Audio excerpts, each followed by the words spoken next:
ওষুধটির নাম হচ্ছে বাইজুরাম। এটি বেক্সিমকো ফার্মাসিউটিক্যালের অ্যামলোডিপিন গ্রুপের একটি ওষুধ।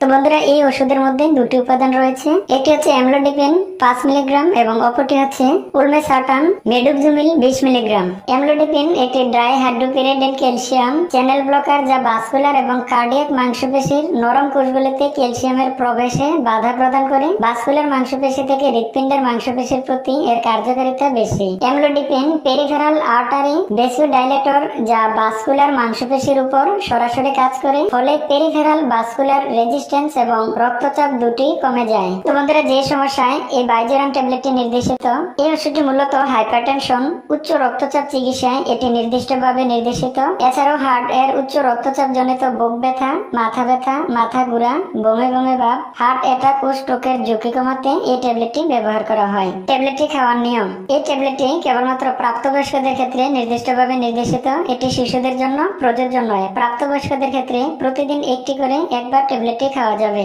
গর্ভকালীন সময়ে বাইজুরাম ট্যাবলেটটি সেবন করা উচিত নয়। মাতৃদুগ্ধে অ্যামলোডিপিন ও উলমেসার্টান নিঃসৃত হয় কিনা তার সুনির্দিষ্ট ও সুনিয়ন্ত্রিত কোনো তথ্য পাওয়া যায়নি। তাই যে সমস্ত মায়েরা নবজাতক শিশুকে বুকের দুধ পান করাচ্ছে, সেক্ষেত্রে সাবধানতার সাথে ওষুধটি সেবন করতে হবে। তো বন্ধুরা, প্রতিটি ওষুধেরই কিছু না কিছু পার্শ্ব প্রতিক্রিয়া থাকে। তেমনি ভাবে অতিরিক্ত মাত্রায় অ্যামলোডিপিন গ্রুপের ওষুধ বা দীর্ঘকালীন